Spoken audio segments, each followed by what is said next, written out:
Hey, stick around for this episode of the Tunepact Podcast. We'll be talking with Pato about the importance of each band member. Yes, and other cool topics regarding ska and reggae.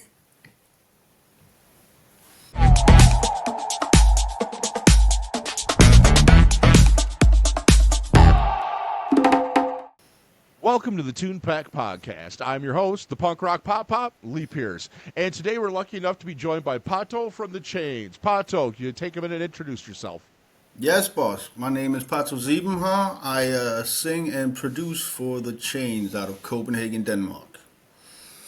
And tell us a little bit about the band. Because it's kind of a super, what we call over here, we would call a super group. A lot of well-established artists working together. Well, I mean, we kind of came together as kind of like a little declaration of love for the whole concept of early reggae and ska music, because we sadly Terry Hall of the Specials died a few years back, and Lasse, who's our guitar player, he's been doing like a festival that's been running for a whole bunch of years. It hasn't been there for a minute, but he ran it for 13 years straight. And it was called the Copenhagen Ska Convention, and it's at this really, really classic Copenhagen venue called Loppen in Christiania.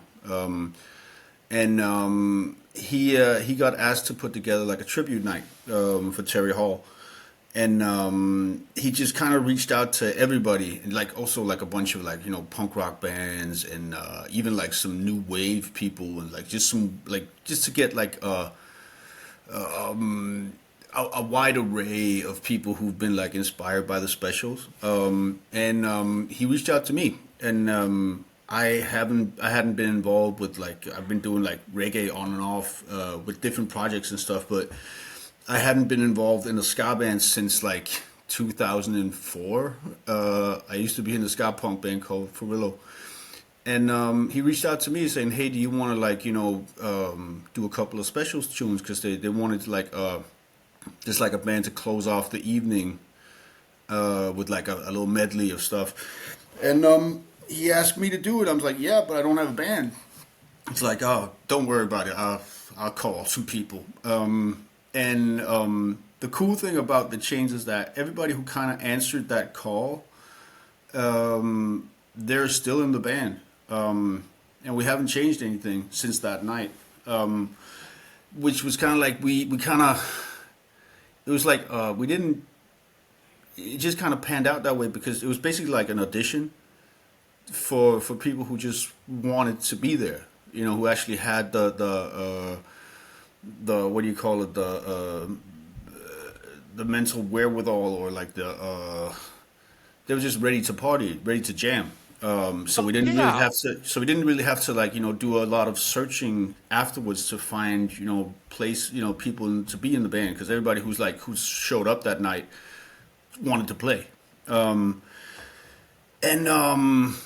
It turned out that we were like a whole bunch of people that knew each other from the scene but hadn't really played in that constellation before. So like like I said, I used to play in a ska punk band, but besides that, I've had a whole like hip hop rap career, and I've been doing like electronic music and pop music. I had within my little country here, I'm sort of a big deal. No, I mean I've had a bunch of radio hits and stuff like that over the years, and been lucky to be a part of some cool constellations as well. But like I said, hadn't really been within like a ska band since back in the day. Kevin, who's our singer and guitar player, who's by far the best singer in the band, even though I'm the lead singer. It's weird. He used to play in a band called Leo in the Lineup, which was this awesome kind of like boss reggae, skinhead reggae kind of thing. But they didn't have a horn section. They had like three female backup singers doing like like really intense like choir work, and like really cool, like just a really cool band. Check them out, Leo in the Lineup, dope. The drummer Björn, he plays in a band called Fondue, which is basically like roots reggae, but with like highly political and satirical lyrics. And they're like a for real show band. Like they play like 2.5 hour shows and like a really really tight crew. And an amazing drummer. David, our bass player, and the guy who I write a lot of the songs with, he's like, yeah, man, like everybody's a secret weapon in this band, but he's kind of like he's like our canary in the coal mine. If he thinks something is cool, it's cool because he's like the coolest guy I know. And he's like, and it's like this, he's like, I dress like shit, I mean, I put on stuff like he just puts things on. And he looks like a model or something. He's just awesome, and he's like a really, really, really talented guy. He's like a university degree history major and stuff like that. Like we have like some really heavy sessions before we actually start writing music. We have to sort out the Byzantium Empire and and like the oil crisis of '73 and stuff, and how it impacted like the East Bloc. We do a lot of talking before we actually write music. And of course Lasse, our guitar player, he's basically like he's like our firebrand. He's like the soul of the Danish ska scene. Is basically in his back. He's a true believer, and an amazing musician, and really he's like the best at doing what he does in Denmark, which is playing rhythm guitar. And people say like, "Oh, rhythm guitar in reggae is easy." No, my friend, it's the hardest and by far the most difficult position to play because you have to be consistent with everything. Then we have our a guy on organ, a guy called Yaka Pelitz, and he's just this amazing persona. He started playing in the second oldest ska band in Denmark. They came together in like '84, and a band called Napoleon Solo. And they're just amazing, and they're still going strong.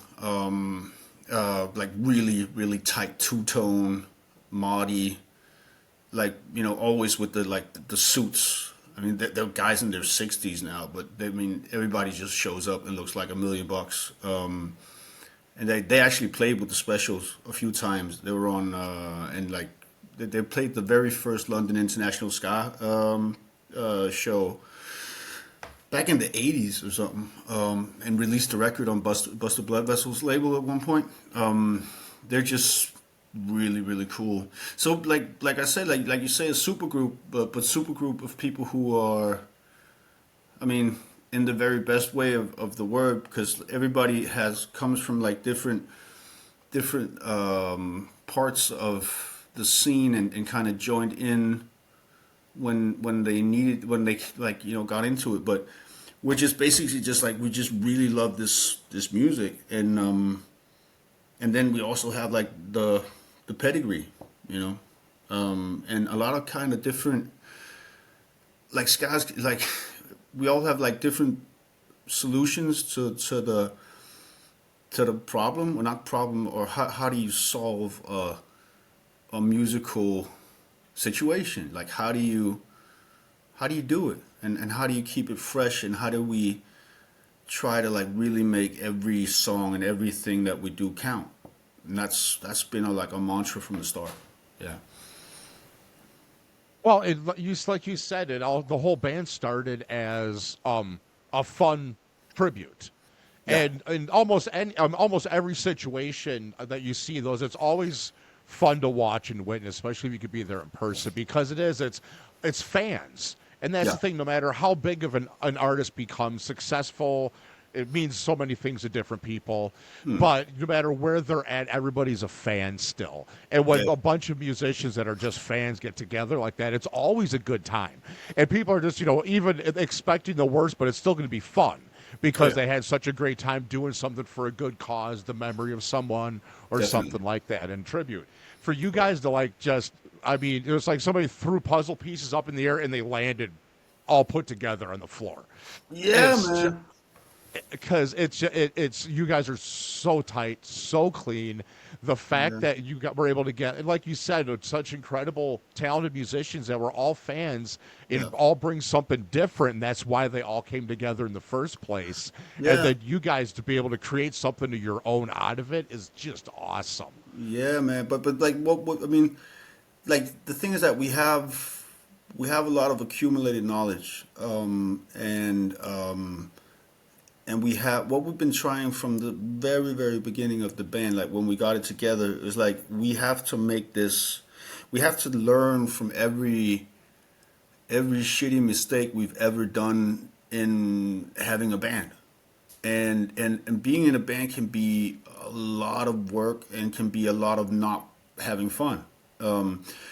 And I did not want to do that. I actually avoided playing in bands since 2004 because of that. Because I kind of had like PTSD from being like, you know, young in my early 20s and trying to get my way through, or get my will through in a ska band, which is like, you know, 7, you know, testosterone-filled dickheads just with everybody. No. It has to be like this. You can't play an E chord. That has to be a B flat 7. And you're like, shut the fuck up and play the fucking E chord. You know? So what we've been trying to do with this band is to kind of eliminate all the things that can be stressful while being in a band. Which is like, you know, we don't rehearse unnecessarily. And it's not because we don't like each other. We're all like grown people, and or like, you know, the youngest is the bass player and he's in his 30s. I'm 48, and I'm like the second oldest in the band. And we're just trying to like, just to minimize stress. We're trying to like make sure that everybody is content and everybody is happy and everybody feels heard and feels, you know, validated, and to really try to make everything just really cool, just be really nice to each other. No blow ups, no bad vibes, no, oh, I'm showing up on a bad day and now everybody needs to hear my shit. So if somebody shows up and they're having a shitty day, we'll talk about it. You know, how you doing? Oh man, the kids, the wife, the money, the house, the car.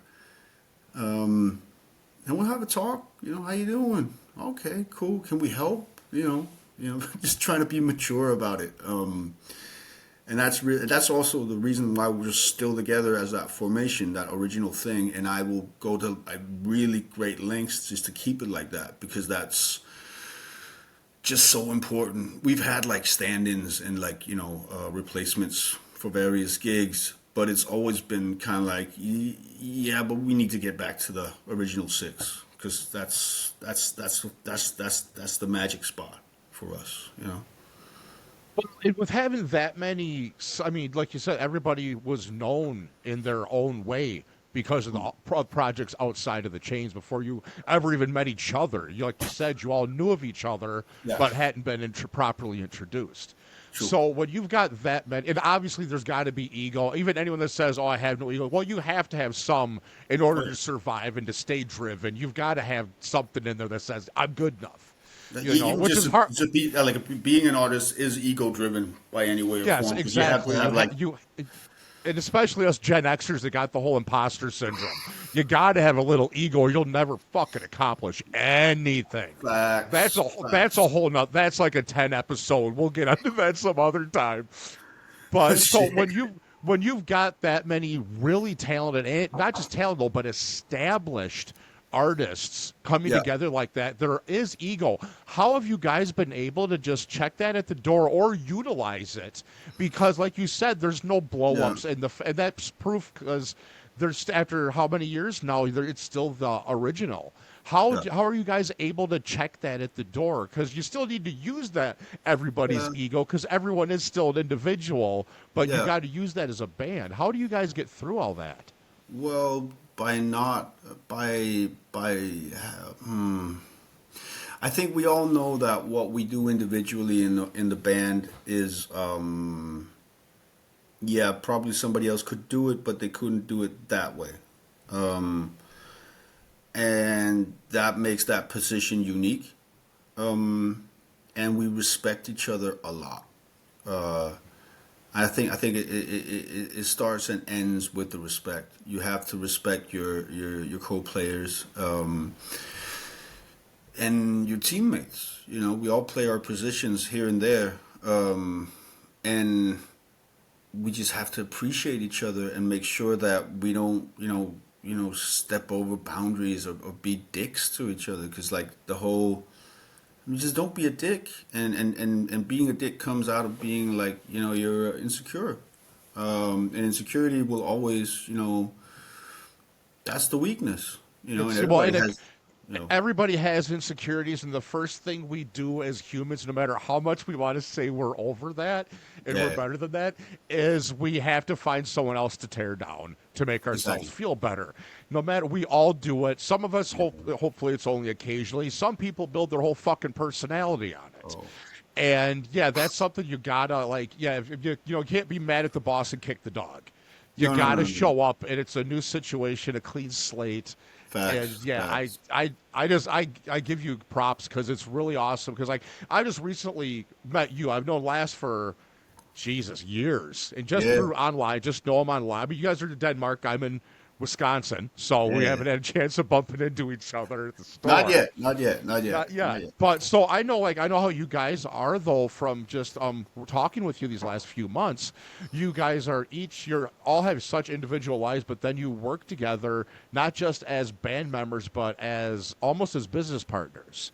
Yeah, People know what they put into the band is what they'll get back out. If they want to do definitely. more on or more off stage, then and some people don't have time for that in their lives, and some people just they want to go show up for a gig, have fun, and head home, and that's cool too. But Yeah, you man. guys are really good about deciding everyone has a specific part. Everyone has a specific part to play Yeah, on stage and off stage or in the studio. And yeah. it's something you don't see very often. Was that something you guys kind of planned on or that you've done in the past with other bands? Well, again, like trying to see where are where the stress faults. Where is the like stress test the whole thing. Like where can we, just with maturity, you can see problems coming a mile away. Like okay, I can see this will be a problem. So can we find a way to do this in a smoother way? Like should we and there's never been one point where we had to like go head to head and have butt heads, and it's like my dick is this much bigger. We don't really do that because it's like it's unnecessary. We all know like I pull a lot of the weight, but that's because I like to have that position. Like I produce and sing a lot of the songs, and I write them. Uh, and I like that's just my little control fetish. And the good thing is that I'm good at what I do, so I know how it's supposed to sound. And the other guys are very gracious to let my little ego-driven ass do that. And I appreciate them for letting me do that. um, and it's always been like if you want to have more responsibility, it's yours to take. But then you have to be for real about it and to carry your weight if you said you're gonna do it. If you can't do it, please say so in advance, and always be honest and just be real about it. And that way we've avoided so many dumb situations that way. And that's why we've like made the strides that we have is because we've like, we trust each other, and we know that we'll succeed if we all play our positions. And if that position is just showing up, doing the gig, and showing up for rehearsals and just killing it, or showing up for the studio session and like doing what you're supposed to do, fine. That's perfect. You don't have to do anymore. But it has to be you doing it. Because we want you to do it. Because I could probably get another guitar player. I could get another organ player. I could get a guy playing the fucking saxophone out of his ass. But that wouldn't be the guys. And I want these guys there, and they want me to be in my position, and that's how we made it so far. It's really cool because like I know everybody's got their part to play on stage, off stage, and I've been in bands where it's like for over a year I was in a band and I only saw one member on stage, never spoke to them any other time. Don't even know how he found out when there was gigs. Wow. He'd show up, he'd kill it, he'd get his money, get the fuck out, and that's all he wanted to do, and he was good at it. And I'm like, that's fine. I don't even know if he was a nice guy or not. Never had to talk to him. Perfect. And so you've got those guys, and then you've got where you guys have it broken down, like you handle branding, a lot of that stuff, and so handle booking, and was that kind of a trial and error? Did you guys come into knowing like, okay, so-and-so, like, Lass ain't going to do PR because nobody likes him, or I got to bust his balls, but... Yeah. Nah, Leslie, he's a character, man. He's a fucking trip, man. No, man, he's fucking real. No, I mean, I think we had a vision pretty early on. After we did the whole Terry Hall thing, me and the bass player, we got together like a month after that, and we're both like still buzzing. And both me and David, I just had a kid. Basically 2 months before we played the gig, and he was expecting one about like 5 or 6 months. Like we met around March, and I think he had about until like September. That's when his little baby boy Herman he got born. And we both had this like just restless energy from that gig, going like, that was a lot of fun and we should do that. Because he didn't have a band, David didn't have a band, I didn't have a band. Basically everybody else beside us two had a band, and we're kind of going to like, if we do this right, we can probably do damage. And like, we're from a very small, very very small scene, but also a very tradition-based scene. And we kind of like, well, first of all, we could probably make some damage in our own scene, because like we need a band. They're cool bands now, but we would need a band that could play the stuff that we wanted to do. And then it was like, what do we want to do? Well, I'd written the night that we played the gig, I got the idea for Crying on the Dance Floor. Because David, he has like a reggae sound system, like a DJ crew, and they're called Cry Tough Sound. And they were playing, and I was walking around the venue that evening, and they were just slightly tipsy, and I just saw the boys playing, and they always looked the business. They looked like these like suede head, like mod early skinhead kind of guys, and they just looked like the business, and they were like standing there playing their old musty old 7-inches, and it was just like Cry, and I was on the dance floor. I'm like, okay, I can hear a song, and I kind of like na na na na na na, and that became Crying on Dance Floor. Like that song came together that night. And I remember I did a little demo of it, and I sent it to David, and he was like, okay, we need to talk. So we got together and decided that, well, if we kind of combine the idea of like hard edge ska, but not full on two-tone, which would mean like 4 to the floor and like a snare drum. But if you put like a rim shot on it, so you get like that Scatterlights kind of vibe, and do it like one drop like ska, and mix that up with like a kind of boss reggae kind of thing, you would have like best of both worlds, and it'd be like it would be a ska band, but it'd also be like a rock steady band. It'd be like it'd be basically like skinhead reggae, but without too much of the skinheads. I don't know, whatever. It's just like something that'd be like just something that could like carry all our different influences and just really just be the band that we needed in our scene, because we needed a band. So instead of like talking shit about all the other bands that we didn't really feel were doing whatever we wanted, let's just do it. Let's just make that band, and we did. And then also like again like just rethinking the whole idea of what being in a band is. Like we're really good friends, and we actually get to hang out sometimes. Like everybody's got kids basically. Besides like Leslie, he's got two teenage daughters, and Jacob, the organ player, he's a granddad now. But basically everybody else has like kids under 10.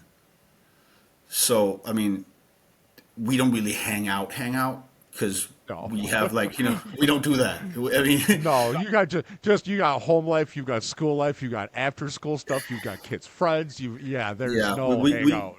we don't even sleep. I mean, we're like a No. band of people who don't sleep. Where sleep is for everybody else. Yeah. And but it's also like it's kind of like it's just, I mean, it's something to do. It's just like it's something to have a vision for, and I think we have like a collective vision of what we want to, where we want to go with it. And thing like just taking it serious. Like I mean the whole. It's been great getting back into like, cause like I've never really left the ska scene, but like just the whole mozzarella stick end of the spectrum, which is like you know what I'm saying. That meme or saying whatever how many years is still brought up, and people that It's don't know still are going. like, what in the hell are they talking mozzarella stick? But it's Well, still one of the greatest explanations I've ever heard in my life. yeah, it's like you just like instant visual, right? You know Oh exactly what god, you're yeah. talking about. Real big fish. Yeah, man. I've been to some cool ass Real Big Fish shows, bro. They fucking Yeah. kill it live, man. But Oh. but again, like I mean, we just kind of like we wanted to. First off, it's like I mean, like Prince Buster didn't do this for fun. He didn't do this for mozzarella sticks. You know what I'm saying? Like and neither did Suggs, and neither did like Cherry Hall, and neither did Linwell Golding, and like this was serious music at one point. Very serious music. People got stabbed for this shit. And we kind of wanted to bring that into it, a sort of heaviness. Like this is for real. This is a real band. This is something that I basically do full time. It's something that I think has like this is not like some hobby project. This is not like something that I'm ashamed of doing. The whole thing of seeing ska is something that's like, oh, I'm so sorry. I play in a band and I have fun and I make money. Like, go suck a dick, you dummy. Like, this is supposed to be music. Like, music is serious business. Music can actually make money. You can make a living off this stuff. It might not be like the most regular money, but there are ways to make music actually pay the fucking bills. And I've been doing it as a professional musician since like 2005. I've never really had a real job, but my job became my music, and I've been making an okay living off it. Sometimes not so much, a lot of the time, but also like, I made some good music. I made some good fucking money on it as well. And I wanted to do that with this band. And that's what we're trying to do. So we're actually, I mean, yeah, we're trying to do a lot, like, but we're trying to just do something for our scene, and we're trying to build a foundation for something that will be economical, viable for us. Well, and it's so funny. I mean, I've always kind of liked and hated at the same time that saying about, being better than the sum of its parts, the Yeah. whole like that. And a lot of bands are like that, but your band, it's so much more than that though, because like none of the members were really ingrained in boss reggae or in more of the traditional skinhead rude boy style ska, but you guys put that together and it sounds like you were all born into it. Because, like, honestly, your band, like, I'm biased, but it doesn't make me wrong. I say that a lot, but I just have good taste. I can't help it. Hey. But your band, you guys are, you got that line right between the boss reggae and the ska, and you really. So you don't have to tell people that you did that you got history in hip hop. You can hear it in the hard edge that you come in with some of the songs, and it's just such an amalgamation of, I mean, all of the influences that had no, roots in either of these really Yeah. somehow put it together like all of you'd been doing each of these for Yeah. years, I and mean, it I comes mean, I off mean, so clean and powerful. I love it. thanks, man. But I mean, like Kevin has basically he's probably the one that's done a lot of like boss reggae kind of style for a lot of it. And like which is, I mean, we're such huge fans of Acolytes. Like it's not even funny. On the first major label, on my first like on my solo album debut, the poster for like, there's a new kid in town, and I was like 27, 28. And the T-shirt I wore was a T-shirt that Jesse from the Agrolites he gave me because first time I met him, I think he must have been like 23. They were on their first Euro tour, and he was hanging out at a club that I did a reggae club called Rub It Up Sundays in Copenhagen, and it was a Sunday thing, and I turned around the first time I met him, he spilled like half a beer down my front. And like I'll be like, "What the fuck, dude?" And he's like, "Oh man, I'm so sorry. Here, take my T-shirt." I was like, "What the fuck?" And I looked at his T-shirt and it said Acolytes. It was really cool. I went like, "Okay." And he got my beer stained T-shirt, and that's the T-shirt I'm wearing on like my poster for the album that I put out. It's cool.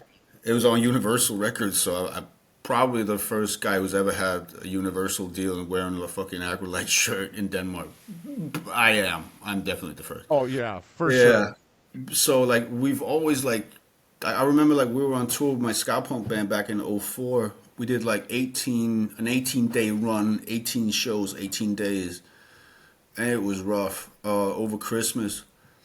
And on the very last day, we had like this very stoic kind of German dude doing the merch. His name was Christian Storm. And he came to me. He's a very, very controlled German man. And he came up to me like, "Yes, thank you for the tour. It's been really cool to meet you. You need to listen to this." I'm like, "Okay, what is it?" It's called the Acolytes Dirty Reggae. You need to hear this. You will like it. You will like it. And and I put it on, and we've been doing our little like ska punk with a little. Oh, let's put a rap section in here. This is where the salsa bit comes, and yeah, and then you just kind of heard dirty reggae, and the world kind of just changed a bit, and you're kind of going like, yeah, that whole thing is out the window now. Yeah, everything just changed with that record, especially the first Dirty Reggae album by the Agros, because it's such a fresh sound and it's so convincingly played, and they got like so much. I don't know, just the gall of it, just the fuck and the rough ass musicianship that they're doing. That record changed a lot for me. So I mean, we've always been around that stuff, but like just to bring those things together, like the roughness and the like all reggae kind of starts with the drums, and every reggae track kind of starts with how you make the drums sound. And we've been very focused about like within politics, you have the whole concept of dog whistles. Like you say something, but you're not really saying something, but you're attracting certain people by the things that you might not say or what you're saying or Yeah. between the lines and stuff. And we kind of we actively work with that, but in a musical way. So the way that our drums sound will give you an idea of something like an Acolytes, but will also sound like old early boss reggae stuff. And the way the organ sounds and the way the vocals are produced, and it's kind of like I knew from the start that if we did it like that, it would attract some people. Wouldn't attract everybody, but the people who know will hear it going like, oh, what was that I heard? You know, you would get that you would attract people who had like an affinity for that. You would have like you'd get people who had like exceptional good taste. Yeah. So and I'm glad it worked. You know. There's not a whole lot like that, like talk about the Agrolites and what you guys do. It's not, I mean, there's a lot of stuff that has, like bands that'll have one or two tracks or a riff in there that'll remind you, Yeah. but nobody really getting into that the way you guys do. And No. it's just, it's great to see. It's a lot of Thank you. fun. It's what, because I mean, a lot of people don't think of that when they hear ska. They instantly, because especially in the U.S., they think ska punk. They think stuff Yeah. like Real Big Fish and stuff. They don't realize it's almost not even the same genre. No. So I love hearing stuff like yours, and I really hope more of it, like you guys, the Agrolites. I hope more and more of it comes out. 'Cause none of it's gonna be as good as you guys, though. So Oh, okay. Okay. um, I mean, I think I don't know. It's just like it's just been a trip just to just kind of reconnect with that side of what I mean, like my own inspirations, but like also like drawing on like I just to have like a bunch of people that you just know are like the best within what they do. Not, I mean, the best that we know, we can get around here, but they're definitely like for us the best. I mean, I wouldn't choose another person to play anything else in this band than the people who are doing it right now. Yeah, man, it's worked. It works. Just love it. well, man, I can't tell you how much I appreciate you coming out. Well, 'cause what time is it over there right now? Oh, I don't know, a little to 9 in the evening. It's fine. Yeah, It's fine. yeah. See, it's like me and him were talking. I've got most of my clients are on the West Coast, so like I got to wait for like 3-4 hours before any of them wake up before I can start work in the morning. But I know I can be not sleeping. I wake up at 4. I can start shooting messages to Pato and Las just Yeah, fine, and man. I love that being able to hit you guys up because it's already Get freaking 6 Scandinavia on the hours line. later. Yes, absolutely. Yeah, Well, man. thanks for coming on. I really appreciate it. What have you got coming up? Well, man, like, we should actually get into the whole radio bit that you did on oh, okay, never mind. Ah, I mean, we're good. okay, okay, cool, man. Like, I mean, what we got going on, man? We, like, right now, like, we're trying to get this next record together. And that'll be like early spring, something like that, 26. But what we are doing, world exclusive. We are doing a special pre-order for our American fans. Because of your lovely administration and your president and tariffs, we can't ship anything from Europe to the U.S. That's because, and no, and not because. Anyway, fuck it. We're doing a U.S. distribution all on our own with our good help from our Wisconsin-based affiliates. There we go. Mr. Pierce. And yeah, man. Things what we're printing up in the States. So U.S. manufactured, produced, good old U.S. made vinyl and T-shirts and stuff like that, shipped out of Wisconsin for extra cool pricings. Yeah, man, we're trying to get around the whole thing, and which is also kind of cool because then you have like you got the Euro print, the Euro print of this, the vinyl, and we got the US print of the vinyl. So all you like vinyl heads, that's for you. Because And you don't see it that much the other way. You always see U.S. bands that'll have a European release, but you don't exactly, ever see any European yeah, bands with a U.S. release, and you don't see that very often. So no, it's no, kind of no. cool. And there will be a difference between the two prints. I did the cover, so yes, there will be a difference. But that's the whole thing. Like we've been like, I mean, I've seen so many American bands come through Denmark. I mean, it's pretty crazy how many I've seen through the years. But I haven't seen that many European bands go to the States and actually try to make it that way. And I think the chickens are coming home to roost, baby. We're coming for you.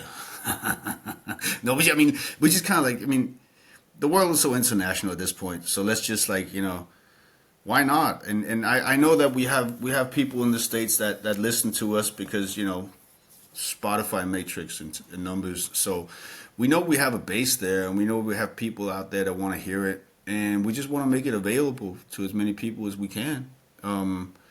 So yeah, man, U.S. print coming up, T-shirts, special limited only U.S. style T-shirts. It's gonna be awesome. Rare, numbered, crazy limited amounts of stuff, goodies. Yeah, man, that's coming in a minute.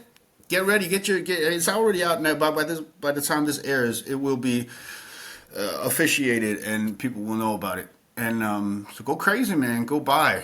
There will be you'll know.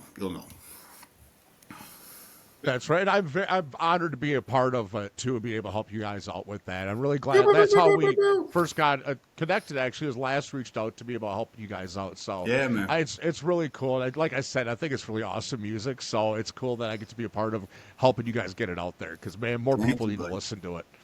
I Yes, think if buddy. more people listen to stuff like your music, there'd be more chill people. Just straight up. Definitely. I think like more Definitely. people, if they just took time to listen to stuff like you, it's a good vibe, man. It's just you want to kick back and relax and just listen to it. I love it. Yeah, man. Just like real music played by real people and just done by I don't know, but things like, I mean, again, like what we're talking about, like having a unique product and stuff, like in a world where everything can be replicated, everything like, I don't even want to get into the whole AI thing of it, but like in a world where you can't believe what you hear and you can't believe what you see, when you can actually give people something that is 100% real and 100% done with honesty and with intent, you have a product and you have something that will resonate and you have something that will kick people in the balls when they need it, and that's what we're trying to do. We're trying to like build something and give people something real, and that's important. Like right now, we need that. We definitely need that. Absolutely. And well, hopefully by the time this airs, it's already sold out. You're working on a Hey, repressing. yeah, man. Let's go, baby. All right. Well, Pato, thanks again for hanging out with me today, chatting. Yeah, We had man. a different topic going, but I thought we were going good, just talking about the importance of each band member, and that's what happens sometimes, man. Yeah, I man. go with Let's the do it plan, again. you Let's got do to it call an again. audible. Yeah, Hey, definitely. when we do the second album, let's have a talk then, okay? All right, that sounds good. We'll be talking probably for an hour after I hit stop on here. It always ends up happening. Hell So, yeah, hell yeah. all right, Pato, thanks for hanging out. Cool. Everybody, thanks for watching, listening. As always, do the like, subscribe, share, give me some feedback, positive, negative. Want to know what I'm doing. Everybody, thanks Pato for coming on, and as always, have fun and be nice to each other. Because if you're not, there's no point. And we will see you later.